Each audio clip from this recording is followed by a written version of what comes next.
नमस्कार। आसंतु जानिबा रक्तदान विषय। आज आमे जो विषय चर्चा करिबा सेथिरे रहिछि रक्त कौन, रक्तदान कौन, रक्तदान काहेकि करा जाए, रक्तदान करबा द्वारा आमर कौन बा लाभ बा क्षति हुए, किए किए रक्तदान करि परिबे एवं केउ माने रक्तदान करि परिबे नाही, रक्तदान पूर्व आपण केउ सावधानता अवलंबन करिवे एवं रक्तदान करिबा परे कौन करिवे, एमिति अनेक प्रश्नर उत्तर आमे आज खोजिबा। ताहले चलंतु जानिबा रक्तदान विषय रे। नमस्कार, मु डॉक्टर ज्योति प्रसाद पटनायक। आपण माने सुनुछंती आह्वान ओडिया पॉडकास्ट रे। आपनको जदि एई पॉडकास्ट भलो लागुथाए ताहले एहाकू आपण निज बंधु मानक मध्य रे शेयर करि परिबे। धन्यवाद। आमे समस्त जानिछे आम शरीर रे रक्त नाम एक उपादान रहिछि एवं जेउ माने जीव विज्ञानी बा डाक्तर अछंती से माने जानिछंती जे रक्त ही जीवन, कारण रक्त द्वारा आम शरीर रे अम्लजानर प्रसारण होइथाए। किंतु जदि रक्तर अभाव हुए ताहेले आम पई अत्यावश्यक अम्लजान आमको मिली पारे नाही। तेणु बेले बेले जेउ मानक क्षेत्र रे शरीर रे रक्तहीनता देखा जाए सेई माननकु रक्त देबाकू पड़िथाए एवं सेतेबेले कथा उठे रक्तदान विषय रे। मने करा जाऊ आपणकर कौनसी परिचित बंधु जने हॉस्पिटल को जाइछंती एवं डाक्तर कहिले जे तांकर देह रे रक्तर आवश्यकता रहिछि, आपणको रक्त देबाकू पड़िबो। सेतेबेले से आपणको गोटिए परामर्श चिठा देबे। से चिठाटी को नेकी आपण जिबे ब्लड बैंक को। आपण माने जानिथिबे ओडिसार प्रत्येक मेडिकल कॉलेज पाखरे गोटिए गोटिए रेड क्रॉस ब्लड बैंक स्थापना करा जाइछि। आपण ब्लड बैंक को गला परे आपण जतबेले सेही चिठाटी देबे, ब्लड बैंक रे थिबा अधिकारी आपण को कहिबे जे आपण गोटिए ब्लड दियंतु एवं गोटिए ब्लड यूनिट नेकी जांतु। एहा साधारण प्रक्रिया, एहा जुग जुगरु होई आसेछि। किंतु वर्तमान जुगरे आमे एही प्रक्रियाटी को जदि देखिबा ताहले एहा हमकु सामान्य मात्रा रे अमानवीय लागि पारे। कारण जेतेबेले आमर जणे परिचय बा परिचित बा परिजन हॉस्पिटल रे दुख रे पड़िथिबे एवं कष्ट भोगुथिबे, सेही समय रे आमको बाध्य करा जिवो जे आपण गोटे रक्त दियंतु एवं रक्तटिए नियंतु। एही भली परिस्थिति केमती हबो आपण निज अनुमान करि पारंती। एही पई गोटे छोटिया कहानी मु आपनको कहबाकू चाहूछि। मने करा जाऊ गंजाम जिल्लार प्रमुख शहर ब्रह्मपुर रे रहिछि दक्षिण ओडिसार सर्वबृहत मेडिकल कॉलेज महाराजा कृष्णचंद्र गजपति भेषज महाविद्यालय। एही मेडिकल कॉलेज उपरे दक्षिण ओडिसार अनेक जिल्लार अधिवासी माने निर्भरशील। धरि नियंतु सुदूर कोरापुट जिल्लारू जणे व्यक्ति निजर बापा को नेकी एही हॉस्पिटल को चिकित्सा करिबा पई आसंती एवं ठीक एही भली एक परिस्थिति सृष्टि हुए एवं डाक्तर कहती तांकू रक्त आवश्यक। सी जेतेबेले ब्लड बैंक को जाती एवं ब्लड बैंक अधिकारी कहती जे आपण गोटे रक्त दियंतु आ गोटे रक्त नियंतु। आपण भाबंतु सेही बेले सेही पिलार मनस्तत्विक अवस्था कौन थिबो, जार बापा अत्यंत दुरारोग्य व्याधि रे पड़िथिबे, सेतेबेले आमे तांकू बाध्य करथुवा तमे रक्त दियो नहले आमे तुमको रक्त देई परिबो नाही। एथिरे ब्लड बैंक अधिकारी माननकु मध्ये आमे दोष देई परिबा नाही, कारण रक्त मेसिन द्वारा तयारी करा जाई परिबो नाही। रक्त केवल जणे व्यक्ति देले आउ जणे व्यक्ति पाई परिबे। तेणु जदि रक्त आमे जणे न देबे ताहेले ब्लड बैंक अधिकारी पुनी रक्त केउठु आनिबे। सेथि पई एटा को कहा जाउथला हमर माने गोटे रक्त दियो गोटे रक्त नियो। किंतु लक्ष्य करा गला एही पद्धति द्वारा अनेक लोकंकु कष्ट हेउची। हेले सेही व्यक्ति मने करा जाऊ से कहबे अच्छा ठीक अच्छे मु गोटे रक्त दे देबी, मो बाबा को पई रक्त दे दियंतु। किंतु जदि तांकु एकाधिक रक्तर आवश्यकता पड़िला ताहेले से कोन करिवे। सेथि पई आमे निष्पत्ति नेथिलु बा सरकारी स्तर रे निष्पत्ति निया गला जे ना, रक्त केवल दरकार बेले ही जणे देबो एवं नेबो सेमति करा जेबो नाही, बरम आमे ब्लड बैंक रे रक्त संग्रह करिबा एवं सेही रक्त संग्रह प्रक्रिया रे जो लोक माने स्वेच्छाकृत भाव रे आगो को आसी रक्तदान कले सेमानंकु सम्मानित करिबा। वर्तमान ओडिसा रे आमको प्रतिवर्ष अन्यून 2.5 लाख रक्तर यूनिट दरकार पड़े। एते संख्यार रक्त केउठु आसीबो? ସେଥିପାଇଁ ବିଭିନ୍ନ ଜିଲ୍ଲାରେ ବିଭିନ୍ନ ବଡ଼ ବଡ଼ ସହରରେ ବ୍ୟବସାୟିକ ଅନୁଷ୍ଠାନ ତଥା ଶିକ୍ଷା ଅନୁଷ୍ଠାନମାନଙ୍କରେ ବାର୍ଷିକ ସ୍ତରରେ ଅନେକ ପ୍ରକାରର ରକ୍ତଦାନ ଶିବିରର ଆୟୋଜନ କରାଯାଉଛି। ରକ୍ତଦାନ କରିବା ଦ୍ୱାରା ଯେଉଁ ରକ୍ତର ଆବଶ୍ୟକତା ଗରିବ ଲୋକ ବା ଅତି ଅସହାୟ ଲୋକମାନଙ୍କୁ ଦରକାର ହେଉଛି ତାହା ଆମେ ଯୋଗାଇ ଦେଇପାରୁଛୁ। ଅନେକ ରୋଗ ଅଛି ଯେଉଁ ରୋଗରେ ରୋଗୀଙ୍କୁ ପ୍ରତି ମାସରେ ରକ୍ତ ଦେବାକୁ ପଡ଼ିପାରେ। ସେହିଭଳି ରୋଗୀମାନଙ୍କୁ ରକ୍ତ ଯୋଗାଇ ଦେବା ପାଇଁ ଆମର ଏହି ରକ୍ତଦାନକୁ ହିଁ ପ୍ରାଧାନ୍ୟ ଦିଆଯାଉଛି। ତ ଆମେ ଜାଣିଲେ ରକ୍ତ କ'ଣ ଆଉ ରକ୍ତଦାନ କ'ଣ ଏବଂ ରକ୍ତଦାନ କାହିଁକି କରାଯାଏ। ବର୍ତ୍ତମାନ ଆମେ ଆଗକୁ ଜାଣିବା ଯେ ରକ୍ତଦାନ କରିବା ଦ୍ୱାରା ଆମର ଲାଭ ବା କ୍ଷତି କ'ଣ ହୁଏ। ରକ୍ତଦାନ କରିବା ଦ୍ୱାରା କ'ଣ ଲାଭ ବା କ୍ଷତି ହୁଏ ଏହି ବିଷୟରେ ଆସନ୍ତୁ ଚର୍ଚ୍ଚା କରିବା।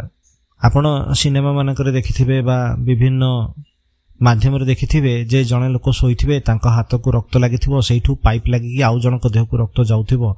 ଏଇଭଳି ଦୃଶ୍ୟ ମାନେ ରଚନାତ୍ମକ ଦୃଷ୍ଟିରୁ ଲୋକମାନଙ୍କୁ ଇମୋସନାଲି ବା ମାନସିକ ଭାବରେ ପ୍ରଭାବ ପକାଇବା ପାଇଁ କରାଯାଉଥିଲା।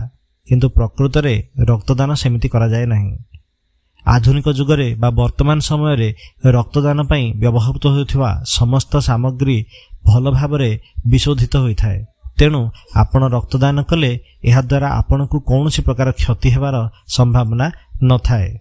କିନ୍ତୁ ହଁ, ଯଦି ଆପଣ ରକ୍ତଦାନ କରିବା ବେଳେ ବା ରକ୍ତଦାନ କରିବା ପୂର୍ବରୁ କୌଣସି ପ୍ରକାର ଔଷଧ ବ୍ୟବହାର କରୁଥାନ୍ତି ବା କୌଣସି ପ୍ରକାର ରୋଗରେ ପୀଡ଼ିତ ହୋଇଥାନ୍ତି, ତାହେଲେ ହୁଏତ ଆପଣଙ୍କର ଅବସ୍ଥାରେ ସାମାନ୍ୟ ପରିବର୍ତ୍ତନ ଆସିପାରେ। କିନ୍ତୁ ପ୍ରାୟତଃ ଦେଖାଯାଇଛି ଯେ ରକ୍ତଦାନ କରିବା ଦ୍ୱାରା ସେମିତି କୌଣସି ବ୍ୟାପକ କ୍ଷତି କୌଣସି ବ୍ୟକ୍ତିକୁ ହୁଏ ନାହିଁ। କିନ୍ତୁ ଏହାଦ୍ୱାରା ଲାଭ କ'ଣ ହୁଏ ତାହା ବହୁତ ଅଧିକ। ଆପଣ ରକ୍ତଦାନ କରିବା ଦ୍ୱାରା ଅନେକ ଲୋକଙ୍କୁ ଜୀବନ ଦାନ କରିପାରିବେ। ଅତୀତରେ ଆମେ ରକ୍ତ ସଂଗ୍ରହ କରିବା ପରେ ସେହି ରକ୍ତଟିକୁ ଗୋଟିଏ ବ୍ୟକ୍ତିକୁ ଦିଆଯାଉଥିଲା। କିନ୍ତୁ ବର୍ତ୍ତମାନ ଫ୍ରାକ୍ସନେସନ ବା ବର୍ଗୀକରଣ ବା ବିଭକ୍ତିକରଣ ପ୍ରକ୍ରିୟା ଦ୍ୱାରା ଆମେ ସଂଗୃହୀତ ରକ୍ତକୁ ଭିନ୍ନ ଭିନ୍ନ ପଦାର୍ଥରେ ଅଲଗା ଅଲଗା କରିଦେଇ ପାରୁଛୁ। ଯେମିତି ଗୋଟିଏ ୟୁନିଟ୍ ବ୍ଲଡରୁ ଆରବିସି, ଡବ୍ଲ୍ୟୁବିସି, ପ୍ଲାଟେଲେଟ୍ ଏବଂ ଅନ୍ୟ ପ୍ଲାଜମା ଏସବୁ ଜିନିଷ ଅଲଗା ଅଲଗା କରିଦିଆଯାଇ ପାରୁଛି। କରିବା ଦ୍ୱାରା ଏହାଦ୍ୱାରା ଅନେକ ଲୋକ ଉପକୃତ ହେଉଛନ୍ତି। ତ ଭାବି ନିଅନ୍ତୁ, ଆପଣ ଯେଉଁ ଦାନ କରୁଛନ୍ତି ତାହା ଆପଣ କାହାକୁ ଦାନ କରୁଛନ୍ତି ଆପଣ ବି ଜାଣିନାହାନ୍ତି ଏବଂ ସେହି ଦାନଟିକୁ ଗ୍ରହଣ କରୁଥିବା ବ୍ୟକ୍ତି ଜାଣେ ନାହିଁ ଯେ ତାକୁ ସେହି ରକ୍ତଟା କିଏ ଦାନ କରିଛି। ଏଥିପାଇଁ ରକ୍ତ ଗ୍ରହଣ କରୁଥିବା ବ୍ୟକ୍ତିର ହୃଦୟରୁ ଅତି ଆତୁରତାର ସହ ଭଗବାନଙ୍କୁ ପ୍ରାର୍ଥନା ଆସିବ ଯେ ହେ ଭଗବାନ, ଯେଉଁ ବ୍ୟକ୍ତି ଜଣକ ମୋ ପାଇଁ ରକ୍ତଦାନ କରିଛନ୍ତି ତାଙ୍କର ସର୍ବକୁଶଳ କରନ୍ତୁ ବା ଉନ୍ନତି କରନ୍ତୁ। ଭାବନ୍ତୁ ତ ଦେଖି ଏହାଦ୍ୱାରା ଆପଣଙ୍କର କେତେ ଲାଭ ହେବ। ମନେ ରଖିଥାନ୍ତୁ, ଆମର କଥାରେ ଅଛି, ଯଦି ଆପଣ ଦାନ ବା ଧର୍ମ କରୁଛନ୍ତି ତାହା ବିଷୟରେ ଅନ୍ୟମାନଙ୍କୁ କହିବା ଅନୁଚିତ। ଆଜିକାଲି ଯୁଗ ଭଳି ନୁହଁ ଯେ ଆପଣ ଗୋଟିଏ କମ୍ବଳ ବାଣ୍ଟିବା ପାଇଁ ଗଲାବେଳେ 40 ଜଣ ଛିଡ଼ା ହେଇକି ଫଟୋ ଉଠାଇବେ। ତାହାଦ୍ୱାରା ଆପଣଙ୍କ ଦାନର କୌଣସି ମହତ୍ତ୍ୱ ରହେ ନାହିଁ।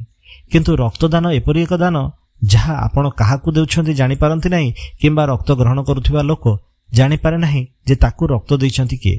ସେଥିପାଇଁ ଉଭୟ ପକ୍ଷ ଆଶୀର୍ବାଦର ପ୍ରାପ୍ତ ହୁଅନ୍ତି। ତ ଆପଣ ରକ୍ତଦାନ କରିବା ଦ୍ୱାରା ଭଗବାନଙ୍କର ଆଶୀର୍ବାଦ ନିଶ୍ଚୟ ପାଇପାରିବେ। ତ ରକ୍ତଦାନ ଦ୍ୱାରା ଏହି ଲାଭ ଆପଣଙ୍କୁ ମିଳିବ। ବର୍ତ୍ତମାନ ପ୍ରଶ୍ନ ଉଠୁଛି, ରକ୍ତଦାନ କିଏ କରିପାରିବେ? ଆମ ଦେଶରେ ନିୟମ ଅଛି, ରକ୍ତଦାନ କରିବା ପାଇଁ ସର୍ବନିମ୍ନ ବୟସ 18 ବର୍ଷ ହେବା ଦରକାର ଏବଂ ଜଣେ ବ୍ୟକ୍ତି ଯାହାର ଓଜନ 45 କିଲୋଗ୍ରାମରୁ ଅଧିକ ଥିବ କେବଳ ସେ ହିଁ ରକ୍ତଦାନ କରିପାରିବ। ଏହା ବ୍ୟତୀତ ସେ କୌଣସି ପ୍ରକାର ରୋଗ ବା ବ୍ୟାଧିରେ ପୀଡ଼ିତ ହୋଇନଥିବେ। ରକ୍ତଦାନ କରିବା ପୂର୍ବରୁ ଆପଣଙ୍କୁ କିଛି ନିୟମକୁ ମାନିବାକୁ ପଡ଼ିବ। ଯେମିତି ଯଦି ଆପଣ ରକ୍ତଦାନ କରିବାକୁ ଚାହୁଁଛନ୍ତି ତାହେଲେ ରକ୍ତଦାନ ପୂର୍ବରୁ ଯଥେଷ୍ଟ ପରିମାଣର ଖାଦ୍ୟ ଖାଇଥିବେ। କୌଣସି ପ୍ରକାର ତୈଳାକ୍ତ ଖାଦ୍ୟ ବା ଅଏଲ ବା ଫ୍ୟାଟ୍ ଯୁକ୍ତ ଖାଦ୍ୟ ଖାଇବେ ନାହିଁ ଏବଂ ଅଧିକ ମାତ୍ରାରେ ପାଣି ପିଇବେ ଏବଂ ରକ୍ତଦାନ ପୂର୍ବ ରାତିରେ ଆପଣ ଯଥେଷ୍ଟ ପରିମାଣର ନିଦ୍ରା ଯାଇଥିବେ। ଏହାଦ୍ୱାରା ଆପଣ ରକ୍ତଦାନ କରିବା ପରେ ଆପଣଙ୍କୁ କୌଣସି ପ୍ରକାର ପରିଶ୍ରମ ବା ଥକାବଟ ବା ହାଲିଆ ଲାଗିବ ନାହିଁ। କିନ୍ତୁ ଯଦି ଆପଣ ରକ୍ତଦାନ କରିବାକୁ ଚାହୁଁଛନ୍ତି ତା ପୂର୍ବରୁ ଆପଣଙ୍କୁ ଏକ କାଗଜରେ ଦସ୍ତଖତ କରିବାକୁ ପଡ଼ିବ ଏବଂ ସେହି କାଗଜରେ ଆପଣ ନିଜ ବିଷୟରେ ସମସ୍ତ ତଥ୍ୟ ଦେବାକୁ ପଡ଼ିବ। ନିଜର ନାଁ, ଗାଁ, ଠିକଣା, ବାପାଙ୍କ ନାଁ, ବୟସ ଏବଂ ଆପଣଙ୍କର ଅତୀତରେ କୌଣସି ପ୍ରକାର ରୋଗ ବୈରାଗ ହୋଇଛି କି ନାହିଁ, ଏହି ସମସ୍ତ ତଥ୍ୟ ଆପଣ ଯୋଗାଇ ଦେବେ। ଯେତେବେଳେ ରକ୍ତଦାନ କରାଯିବ, ରକ୍ତଦାନ କରିବା ପରେ ପରେ ବ୍ଲଡ ବ୍ୟାଙ୍କର କର୍ମଚାରୀମାନେ ଆପଣଙ୍କ ରକ୍ତର ବର୍ଗୀକରଣ ତୁରନ୍ତ କରିଦେବେ। ବର୍ଗୀକରଣ ମାନେ ଏ ବି এবি ଆଉ ଓ, ଏହି ଗ୍ରୁପରେ ରକ୍ତକୁ ବର୍ଗୀକରଣ କରାଯିବ। ବର୍ଗୀକରଣ କରାଯିବା ପରେ ଆପଣଙ୍କ ରକ୍ତକୁ ସଂଗୃହୀତ କରିକି ବ୍ଲଡ ବ୍ୟାଙ୍କକୁ ପଠା ଦିଆଯିବ। ସେଇଠି ଆପଣଙ୍କ ବ୍ଲଡ ଉପରେ ବିଭିନ୍ନ ପ୍ରକାର ପରୀକ୍ଷଣ କରାଯିବ, ଯେମିତି HIV ବା ଏଡ୍ସ ଏବଂ HIV, hepatitis B, hepatitis C, ଏମିତି ଅନେକ ରୋଗ ବିଷୟରେ ପରୀକ୍ଷଣ କରାଯିବ। ଯଦି ଆପଣଙ୍କ ରକ୍ତରେ କୌଣସି ପ୍ରକାର ଜୀବାଣୁ ଦେଖାଗଲା ନାହିଁ, ତାହେଲେ ତାହା ଦାନ ପାଇଁ ଯୋଗ୍ୟ ହୋଇପାରିବ। କିନ୍ତୁ ଯଦି ଆପଣଙ୍କ ରକ୍ତରେ କୌଣସି ପ୍ରକାର ଜୀବାଣୁ ଦେଖାଗଲା, ତାହେଲେ ସେହି ବିଷୟ ଆପଣଙ୍କୁ ବ୍ଲଡ ବ୍ୟାଙ୍କ ଅଧିକାରୀ ଜଣାଇବେ ଏବଂ ବିହିତ ପଦକ୍ଷେପ ନେବା ପାଇଁ ଆପଣଙ୍କୁ ପରାମର୍ଶ ଦେବେ। ଆମେ ରକ୍ତଦାନ କରିବା ପରେ ପରେ କ'ଣ କରିବା? ମନେ ରଖିଥାନ୍ତୁ, ରକ୍ତଦାନ କରିବାଟା ଅତି ସହଜ। ଆପଣ ସାଧାରଣତଃ ଖଟ ବା ଫ୍ଲାଟ୍ ସର୍ଫେସ୍ ଉପରେ ଶୋଇକି ବ୍ଲଡ୍ ଦାନ କରିପାରିବେ, କିମ୍ବା ବ୍ଲଡ୍ ବ୍ୟାଙ୍କରେ ଦେଲାବେଳେ ଆପଣ ଆଉଜିକି ଆରାମ ଚେୟାରରେ ବସିକି ମଧ୍ୟ ରକ୍ତଦାନ କରିପାରିବେ। ଆପଣଙ୍କର ଯେକୌଣସି ହାତରୁ ରକ୍ତ ନିଆଯାଇପାରିବ। ରକ୍ତ ନେବା ପାଇଁ ସର୍ବାଧିକ 5ରୁ 10 ମିନିଟ୍ ସମୟ ଲାଗେ ଏବଂ ଏହା ବସ୍ତୁତଃ ଜମା କଷ୍ଟଦାୟକ ପ୍ରକ୍ରିୟା ନୁହଁ। କେବଳ ଯେତେବେଳେ ଛୁଞ୍ଚିଟା ଆପଣଙ୍କର ଶିରାରେ ପ୍ରବେଶ କରିବ ସେତେବେଳେ କିଛି ସମୟ ପାଇଁ ବଥା ହୋଇପାରେ, କିନ୍ତୁ ତାପରେ ଜମା ଆଦୌ ବଥା ହୁଏ ନାହିଁ। ରକ୍ତଦାନ କରିବା ପରେ ଆପଣଙ୍କୁ 15 ମିନିଟ୍ ପର୍ଯ୍ୟନ୍ତ ବିଶ୍ରାମ କରିବାକୁ ପଡ଼ିବ ଏବଂ ସେହି ସମୟରେ ଆପଣଙ୍କୁ କିଛି ପାନୀୟ ବା କିଛି ଖାଦ୍ୟ ଖାଇବାକୁ ପଡ଼ିବ। ତୁରନ୍ତ ଖାଇବାକୁ ଦିଆଯାଏ। ସାଧାରଣତଃ ରକ୍ତଦାନ ସମୟରେ କଦଳୀ କିମ୍ବା ବିଭିନ୍ନ ପ୍ରକାର ଫଳମୂଳ ସହିତ ମିଠା, ଜୁସ୍ ଏସବୁ ଜିନିଷ ଖାଇବାକୁ ଦିଆଯାଇଥାଏ। ତ ଆପଣ ସେସବୁ ସେବନ କରିବେ ଏବଂ 15 ମିନିଟ୍ କିମ୍ବା 30 ମିନିଟ୍ ପର୍ଯ୍ୟନ୍ତ ଆପଣ ସେହି ସ୍ଥାନରେ ରହିବେ। ଯଦି ରକ୍ତଦାନ କରିବା ପରେ ଆପଣଙ୍କୁ ସାମାନ୍ୟ ଝାଙ୍କି ହେଲା ପରି ଲାଗେ ବା ମୁହଁ ବୁଲେଇଲା ପରି ଲାଗେ ବା ଦୁର୍ବଳ ଲାଗେ ବା ଅନ୍ଧାର ଅନ୍ଧାର ଲାଗେ, ତାହେଲେ ଚିନ୍ତା କରିବେ ନାହିଁ। କୌଣସି ଗୋଟେ ସମତଳ ଜାଗା ଦେଖି ଶୋଇପଡ଼ିବେ ଏବଂ ଗୋଡ଼ ଦୁଇଟିକୁ ଟିକେ ଉଚ୍ଚକୁ ଟେକିକି ରଖିବେ। ସାଧାରଣତଃ ଚେୟାର କିମ୍ବା ଟେବୁଲ ଉପରେ ଗୋଡ଼ ରଖିକି ତଳେ ଶୋଇଗଲେ 5 ମିନିଟ୍ ପରେ ଆପଣଙ୍କୁ ସୁସ୍ଥ ଲାଗିବ। 15 ମିନିଟ୍ ରହିବା ପରେ ଆପଣ ଆରାମରେ ବାହାରକୁ ଯାଇକି ନିଜର ନିତ୍ୟକର୍ମ କରିପାରିବେ। ଆପଣଙ୍କର ଯେଉଁ ହାତରୁ ରକ୍ତ ନିଆଯାଇଥିବ ସେଠାରେ ପ୍ଲାଷ୍ଟର ଲାଗିଥାଏ ଏବଂ ସେହି ପ୍ଲାଷ୍ଟରଟିକୁ ଆପଣ ଅନ୍ୟୁନ 4ରୁ 5 ଘଣ୍ଟା ପର୍ଯ୍ୟନ୍ତ ବାହାର କରିବେ ନାହିଁ। ଯଦି ରକ୍ତଦାନ କରିବା ପରେ ଆପଣ ଯେଉଁ ହାତରେ ରକ୍ତଦାନ କରିଥିଲେ ସେହି ଜାଗାରେ କୌଣସି ପ୍ରକାର ରଙ୍ଗ ବଦଳିବାର ଦେଖାଯାଏ ବା କଳା କିମ୍ବା ଲାଲ ରଙ୍ଗ ଦେଖାଯାଏ, ତାହେଲେ ମଧ୍ୟ ଚିନ୍ତା କରିବେ ନାହିଁ। ବରଫ ଲଗାଇବା ଦ୍ୱାରା ତାହା ସମତଳ ହୋଇପାରିବ। ତ ଆମେ ଜାଣିଲେ ରକ୍ତଦାନ କିଏ କରିପାରିବେ, ରକ୍ତଦାନ କେମିତି କରିବା, ରକ୍ତଦାନ କରିବା ପୂର୍ବରୁ ଆମେ କ'ଣ କରିବା ଏବଂ ରକ୍ତଦାନ କରିବା ପରେ ଆମେ କ'ଣ କ'ଣ କରିବା। ମନେ ରଖିଥାନ୍ତୁ, ରକ୍ତଦାନ କରିବା ପରେ ଆମକୁ ବ୍ଲଡ ବ୍ୟାଙ୍କ ତରଫରୁ ମାନପତ୍ର ବି ମିଳିଥାଏ ବା ପ୍ରଶଂସା ପତ୍ରଟିଏ ମିଳିଥାଏ ଏବଂ ସେମାନେ ଗୋଟିଏ କାର୍ଡ଼ ଦିଅନ୍ତି। ସେହି କାର୍ଡ଼ରେ ଆପଣ ଯେତେ ଥର ରକ୍ତଦାନ କରନ୍ତି ପ୍ରତ୍ୟେକ ଥରର ସ୍ଥାନ ଏବଂ ତାରିଖ ଉଲ୍ଲେଖ କରିକି ରଖାଯାଇଥାଏ। ଏହା ଏକ ଗୌରବର ବିଷୟ। ରକ୍ତଦାନ କରିବା କୌଣସି ସାମାନ୍ୟ କଥା ନୁହଁ। ସମସ୍ତେ ରକ୍ତଦାନ କରିପାରନ୍ତି ନାହିଁ। ରକ୍ତଦାନ କରିବା ପାଇଁ ଆପଣଙ୍କୁ ମନରେ ଏତେ ପ୍ରକାରର ଭାବନା ଆସିବା ଦରକାର। ବର୍ତ୍ତମାନ ପ୍ରଶ୍ନ ଉଠୁଥିବ ଯେ ଆମ ଶରୀରରୁ କେତେ ମାତ୍ରାରେ ରକ୍ତ ସଂଗ୍ରହ କରାଯାଏ। ମାନନ୍ତୁ ଯେ ଜଣେ ବ୍ୟକ୍ତିଙ୍କ ଦେହରେ 5ରୁ 6 ଲିଟର ପର୍ଯ୍ୟନ୍ତ ରକ୍ତ ଥାଏ ଏବଂ ସାଧାରଣତଃ ରକ୍ତ ସଂଗ୍ରହ କଲାବେଳେ 350 ମିଲିଲିଟର ରକ୍ତ ସଂଗ୍ରହ କରାଯାଏ। ବିଭିନ୍ନ ଦେଶରେ ଏହା ପାଇଁ ଭିନ୍ନ ଭିନ୍ନ ନିୟମ ଅଛି। ଅନେକ ଦେଶରେ ଅଧା ଲିଟର ପର୍ଯ୍ୟନ୍ତ ରକ୍ତ ନିଅନ୍ତି, କିନ୍ତୁ ଯେତେବେଳେ ଆମେ ଶିକ୍ଷାୟତନ ବା ସ୍କୁଲ ବା କଲେଜ ମାନଙ୍କରେ ଏହି କାର୍ଯ୍ୟକ୍ରମ କରୁ ସେତେବେଳେ 250 ମିଲିଲିଟର ପର୍ଯ୍ୟନ୍ତ ରକ୍ତ ସଂଗ୍ରହ କରାଯାଇଥାଏ। ତ ଏହା ହେଲା ରକ୍ତଦାନ ବା ରକ୍ତ ସଂଗ୍ରହର ପ୍ରକ୍ରିୟା। ଆଗକୁ ଆମେ ଜାଣିବା ଯେ ରକ୍ତଦାନ ସଂଗୃହୀତ ହେଲା ପରେ ତାର କ'ଣ ହୁଏ। ରକ୍ତଦାନ କରିବା ପରେ ଯେଉଁ ରକ୍ତ ସଂଗୃହୀତ କରାଯାଏ ତାହା ସହିତ ହୁଏ କ'ଣ, ଚାଲନ୍ତୁ ସେହି ବିଷୟରେ ଜାଣିବା। ଆମେ ସାଧାରଣତଃ ରକ୍ତଦାନ ଶିବିର ଗୁଡ଼ିକ ବିଭିନ୍ନ ସ୍କୁଲ, କଲେଜ କିମ୍ବା ବ୍ୟବସାୟିକ ପ୍ରତିଷ୍ଠାନ ବା ବିଭିନ୍ନ ସ୍ଥାନମାନଙ୍କରେ ହୋଇଥାଏ। ସେଠାରୁ ତାକୁ ସଂଗୃହୀତ କରିବା ପରେ ବରଫ ଦେଇ ଡବାରେ ରଖି ତାକୁ ବ୍ଲଡ ବ୍ୟାଙ୍କକୁ ନିଆଯାଏ। ସେଠାରେ ରକ୍ତଗୁଡ଼ିକର ବିଭିନ୍ନ ପ୍ରକାର ପରୀକ୍ଷା କରାଯାଏ। ଯଦି ରକ୍ତଗୁଡ଼ିକ ସୁରକ୍ଷିତ ବୋଲି ଜଣାପଡ଼ିଗଲା, ତାପରେ ସେହି ରକ୍ତକୁ ସମୁଦାୟ ଭାବରେ ଆମେ କୌଣସି ବ୍ୟକ୍ତିଙ୍କୁ ଦେଇପାରିବା କିମ୍ବା ଫ୍ରାକ୍ସନେସନ୍ ବା ବିଭକ୍ତିକରଣ କରି ରକ୍ତରେ ଥିବା ଉପାଦାନ ଯେମିତି ଲୋହିତ ରକ୍ତ କଣିକା, ସଫେଦ ରକ୍ତକଣିକା ବା ଧଳା ରକ୍ତକଣିକା, ପ୍ଲାଟେଲେଟ୍, ପ୍ଲାଜମା ଏମିତି ଅଲଗା ଅଲଗା ଭାଗରେ ଆମେ ରକ୍ତଟିକୁ ବିଭକ୍ତ କରିବା ଦ୍ୱାରା ଯେଉଁମାନଙ୍କୁ ଯାହା ଆବଶ୍ୟକ ତାଙ୍କୁ ସେଇଟା ଦେଇହେବ। ଏହି ପ୍ରକ୍ରିୟାରେ ହେଉଥିବା ଆରବିସି ବା ଲୋହିତ ରକ୍ତକଣିକାକୁ ପାଖାପାଖି 7 ସପ୍ତାହ ପର୍ଯ୍ୟନ୍ତ ବା 6ରୁ 7 ସପ୍ତାହ ପର୍ଯ୍ୟନ୍ତ ରଖିହୁଏ। ଧଳା ରକ୍ତକଣିକା 5ରୁ 6 ଦିନ ପର୍ଯ୍ୟନ୍ତ ରହେ। ପ୍ଲାଟେଲେଟ୍ ମଧ୍ୟ ପ୍ରାୟ ସପ୍ତାହେ ପର୍ଯ୍ୟନ୍ତ ରହେ। ପ୍ଲାଜମାକୁ କିନ୍ତୁ ଆମେ ବର୍ଷ ଧରି ରଖିପାରିବା। ସମୁଦାୟ 1 ବର୍ଷ ପର୍ଯ୍ୟନ୍ତ ତାକୁ ଆମେ ଫ୍ରୋଜେନ୍ କରିକି ରଖିଦେଇପାରିବା। ତ ଏହିସବୁ ଜିନିଷ ରଖିବା ଦ୍ୱାରା ଆବଶ୍ୟକ ସମୟରେ ଲୋକମାନଙ୍କୁ ଆମେ ସେଇଟା ଦେଇପାରିବା। ବର୍ତ୍ତମାନ ପ୍ରଶ୍ନ ଉଠୁଛି, କିଛି ଲୋକ ଭାବନ୍ତି ଯେ ଯେଉଁ ରକ୍ତ ସଂଗ୍ରହ କରାହେଉଛି, ଯଦି ଏତେ ରକ୍ତ ସଂଗ୍ରହ କରାହେଉଛି ତାହେଲେ ଆମେ ରକ୍ତ ମାଗିବାକୁ ଗଲାବେଳେ ଆମକୁ ରକ୍ତ ମିଳୁନାହିଁ କାହିଁକି? ଏହି ବିଷୟରେ ଚର୍ଚ୍ଚା କରିବା ପାଇଁ ମୋର ଜଣେ ସାନ ଭାଇ ଅସିତ କୁମାର ମୋତେ ଆମର ଗ୍ରୁପରେ ଏହି ପ୍ରଶ୍ନଟି ଉଠିଥିଲା। ତାପରେ ମୁଁ ଭାବିଲି ଚାଲନ୍ତୁ ଏହି ବିଷୟରେ ମଧ୍ୟ ଆଜି ଆମେ ଚର୍ଚ୍ଚା କରିକି ଦେଖିବା। ତ କଥା ହେଉଛି, ଆମର 4 ପ୍ରକାରର ବ୍ଲଡ୍ ଗ୍ରୁପ୍ ଅଛି, ଏ, ବି, এবি ଆଉ ଓ। ପ୍ରତ୍ୟେକ ବ୍ଲଡ୍ ଗ୍ରୁପ୍ରେ ପଜିଟିଭ୍ ଆଉ ନେଗେଟିଭ୍ ରକ୍ତ ଥାଏ। ସମୁଦାୟ 8ଟା ଗ୍ରୁପ୍ ଆମର ରହିଛି। ତାହେଲେ ଯଦି 8ଟା ଗ୍ରୁପ୍ ଅଛି, ସବୁଯାକ ଗ୍ରୁପ୍ର ରକ୍ତ ସମାନ ଭାବରେ ଆମକୁ ମିଳେ ନାହିଁ। ନେଗେଟିଭ୍ ଗ୍ରୁପ୍ ପ୍ରାୟତଃ ବହୁତ ବିରଳ। ତେଣୁ ଯଦି ଆପଣଙ୍କୁ ନେଗେଟିଭ୍ ବ୍ଲଡ୍ ଗ୍ରୁପ୍ ଦରକାର ତାହେଲେ ଆପଣଙ୍କୁ ଅପେକ୍ଷା କରିବାକୁ ପଡ଼ିପାରେ। ସେହିଭଳି କିଛି କିଛି ବ୍ଲଡ୍ ଗ୍ରୁପ୍ ସମ୍ଭବତଃ ମିଳିପାରେ ନାହିଁ। ତ ଆପଣ ଯେତେବେଳେ ବ୍ଲଡ୍ ବ୍ୟାଙ୍କକୁ ଯାଆନ୍ତି, ଯଦି ସେଇଟା ଉପଲବ୍ଧ ଥାଏ ତାହେଲେ ହିଁ ଆପଣଙ୍କୁ ମିଳିବ, ଯଦି ନାହିଁ ତାହେଲେ ସେ ଆପଣଙ୍କୁ ଦେଇପାରିବେ ନାହିଁ। ତ ପ୍ରାୟତଃ ଅଧିକାଂଶ ସମୟରେ ଆମର ଓଡ଼ିଶାରେ ରକ୍ତ ପାଇଁ ଏତେ ଦାବି ରହେ ଯେ ବ୍ଲଡ୍ ବ୍ୟାଙ୍କରେ ପ୍ରାୟତଃ ରକ୍ତ ମିଳେ ନାହିଁ।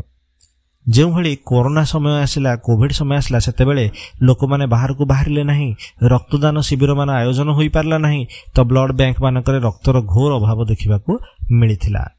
ତ ବର୍ତ୍ତମାନ ପ୍ରଶ୍ନ ଉଠୁଛି ଯେ ଯେଉଁ ସବୁ ରକ୍ତ ସଂଗ୍ରହ କରାଯାଉଛି ତାହା ସବୁଗୁଡ଼ିକ କେବଳ ରୋଗୀମାନଙ୍କୁ ଦିଆଯାଉଛି ନା ବଜାରରେ ବିକ୍ରି କରାଯାଉଛି? ଏହା ବିଷୟରେ ମଧ୍ୟ ଅନେକ ବନ୍ଧୁଙ୍କର ପ୍ରଶ୍ନ ରହିଛି। ମନେ ରଖିଥାନ୍ତୁ, ବ୍ଲଡ୍ ବ୍ୟାଙ୍କରୁ ରକ୍ତ କେବଳ ସରକାରୀ ଡାକ୍ତରଖାନାକୁ ନୁହଁ, ବେସରକାରୀ ଡାକ୍ତରଖାନାମାନଙ୍କୁ ମଧ୍ୟ ଦିଆଯାଏ। ତ ବେସରକାରୀ ଡାକ୍ତରଖାନାମାନଙ୍କୁ ଦେଲାବେଳେ ସେମାନଙ୍କୁ କିଛି ନିର୍ଦ୍ଦିଷ୍ଟ ପରିମାଣର ଦେୟ ଦେବାକୁ ପଡ଼େ, ଯାହାକି ସରକାରୀ ଡାକ୍ତରଖାନା ତୁଳନାରେ ଅଧିକ। ତେଣୁ ଲୋକ ଭାବନ୍ତି ସେମାନେ ଏହାକୁ କିଣିକିରି ନେଉଛନ୍ତି ବୋଲି, କିନ୍ତୁ ସେମିତି ହୁଏ ନାହିଁ। ଅବଶ୍ୟ ସ୍ଥଳ ବିଶେଷରେ ସେହିଭଳି ଘଟଣା ହୋଇଥାଇପାରେ ମଧ୍ୟ, ଯାହାକୁ ଆମେ ମନା କରିପାରିବା ନାହିଁ। କିନ୍ତୁ ସମ୍ଭବତଃ ଦେଖିବାକୁ ଗଲେ ଏହି ସବୁ ପ୍ରକ୍ରିୟାରେ ବର୍ତ୍ତମାନ ଟ୍ରାନ୍ସପାରେନ୍ସି ରଖିବା ଦ୍ୱାରା ଆମେ ଜାଣିପାରୁଛେ ଯେ କେତେ ୟୁନିଟ୍ ବ୍ଲଡ୍ କଲେକ୍ସନ୍ ହେଲା, କେତେଟା ବ୍ଲଡ୍ ୟୁନିଟ୍ ସେଥିରୁ ଦାନ କରାଗଲା। ତେଣୁ ଏଥିରେ କୌଣସି ପ୍ରକାରର ବାଟମାରଣା ବା ବଜାରରେ ବିକ୍ରି କରିବା ଭଳି ଘଟଣା ହେଉଥିବ ତାହା ସନ୍ଦେହରେ ଅଛି। ଆଚ୍ଛା, ଏଥିପାଇଁ ଅନେକ ଲୋକ କହନ୍ତି ଯେ ବ୍ଲଡ୍ ବ୍ୟାଙ୍କ କର୍ମଚାରୀମାନେ ବ୍ଲଡ୍କୁ ବାହାରେ ବିକ୍ରି କରିଦେଉଛନ୍ତି ବୋଲି। ସେମିତି ହୁଏ ନାହିଁ। ତ ଆଜି ଆମେ ଜାଣିଲେ ରକ୍ତ କ'ଣ, ରକ୍ତଦାନ କ'ଣ, ରକ୍ତଦାନ କାହିଁକି କରିବା, ରକ୍ତଦାନ କରିବା ଦ୍ୱାରା ଲାଭ ବା କ୍ଷତି କ'ଣ ହୁଏ, ରକ୍ତଦାନ କରିବାର ପ୍ରକ୍ରିୟା କ'ଣ, ଏତେ ସବୁ ଜିନିଷ ଆମେ ଜାଣିପାରିଲା ପରେ ବର୍ତ୍ତମାନ ଆମେ ନିଜକୁ ନିଜେ ପ୍ରଶ୍ନ କରିବା, ଆମେ କେତେଥର ରକ୍ତଦାନ କଲେଣି? ମନେ ରଖିଥାନ୍ତୁ, 18 ବର୍ଷରୁ 60 ବର୍ଷ ଭିତରେ ଆପଣ ରକ୍ତଦାନ କରିପାରିବେ। ଯଦି ଆପଣ ଜଣେ ପୁରୁଷ ତାହେଲେ ଅନ୍ୟୁନ ବର୍ଷରେ 4 ଥର ରକ୍ତଦାନ କରିପାରିବେ। ଜଣେ ମହିଳା ବର୍ଷକୁ 2 ଥର ରକ୍ତଦାନ କରିପାରିବେ। ଯଦି ଆମ ଦେହରେ ରକ୍ତ ଅଛି, ଆମେ ରକ୍ତଦାନ କଲେ କ୍ଷତି କ'ଣ? ମନେ ରଖନ୍ତୁ, ଆମେ ଦାନ କରୁଥିବା ରକ୍ତ ଆମ ଶରୀରରେ ତୁରନ୍ତ ସୃଷ୍ଟି ହୋଇଯାଏ। ସମ୍ଭବତଃ 3 ରୁ 4 ସପ୍ତାହ ଭିତରେ ଆମ ଶରୀରର କ୍ଷୟ ହେଉଥିବା ରକ୍ତ ଆପେ ଆପେ ତିଆରି ହୋଇଯାଏ ଏବଂ ନୂଆ ରକ୍ତ ଆମକୁ ମିଳେ। ତେଣୁ ଆମର ରକ୍ତ ନିର୍ମାଣ ତନ୍ତ୍ର ଯାହା ଆମ ଶରୀର ଭିତରେ ଅଛି ତାହା ମଧ୍ୟ ଆକ୍ଟିଭ ହୋଇଯାଏ, ଯାହାକି ଆମ ପାଇଁ ଭଲ। ତେଣୁ ଆସନ୍ତୁ ଆମେ ସମସ୍ତେ ରକ୍ତଦାନ କରିବା। ରକ୍ତଦାନ କରିବା ଦ୍ୱାରା ଯେଉଁ ସୁଫଳ ଆମକୁ ମିଳେ ତାହା ଆମେ ନିଶ୍ଚୟ ପାଇବା। ଧନ୍ୟବାଦ। ମୋ ସହିତ ଯେଉଁମାନେ ବର୍ତ୍ତମାନ ସୁଦ୍ଧା ଏହି କାର୍ଯ୍ୟକ୍ରମକୁ ଶୁଣୁଥିଲେ ମୁଁ ସମସ୍ତଙ୍କୁ ଧନ୍ୟବାଦ ଜଣାଉଛି। ଆପଣମାନେ ଶୁଣୁଛନ୍ତି ଆହ୍ୱାନ ଓଡ଼ିଆ ପୋଡକାଷ୍ଟ। ଯଦି ଆପଣଙ୍କୁ ଏହି ପୋଡକାଷ୍ଟ ଭଲ ଲାଗିଲା ତାହେଲେ ଆପଣ ଏହି ପୋଡକାଷ୍ଟକୁ ନିଜ ବନ୍ଧୁମାନଙ୍କ ମଧ୍ୟରେ ସେୟାର କରନ୍ତୁ। ଯେଉଁମାନେ ରକ୍ତଦାନ କରିବା ପାଇଁ ଇଚ୍ଛୁକ ବା ରକ୍ତଦାନକୁ ନେଇ ଯେଉଁମାନଙ୍କ ମନରେ ଅନେକ ଗୁଡ଼ିଏ ଭ୍ରାନ୍ତ ଧାରଣା ଅଛି ସେମାନେ ମଧ୍ୟ ଏହି ଭିଡ଼ିଓଟିକୁ ସମ୍ପୂର୍ଣ୍ଣ ଭାବେ ଶୁଣନ୍ତୁ। ଯଦି ତଥାପି ଆପଣଙ୍କ ମନରେ କୌଣସି ପ୍ରଶ୍ନ ଥାଏ ତାହେଲେ ଆପଣ କମେଣ୍ଟ କରିକି ମୋତେ ସେହି ପ୍ରଶ୍ନ ସବୁ ପଚାରିପାରିବେ ଏବଂ ସମସ୍ତ ପ୍ରଶ୍ନର ଉତ୍ତର ଦେବା ପାଇଁ ମୁଁ ନିଶ୍ଚୟ ଭାବରେ ଚେଷ୍ଟା କରିବି। ବର୍ତ୍ତମାନ ପାଇଁ ଏତିକି। ପୁଣି ଥରେ ଗୋଟିଏ ନୂଆ ବିଷୟ ନେଇ ଆମେ ଚର୍ଚ୍ଚା କରିବାକୁ ଆସିବା। ଧନ୍ୟବାଦ।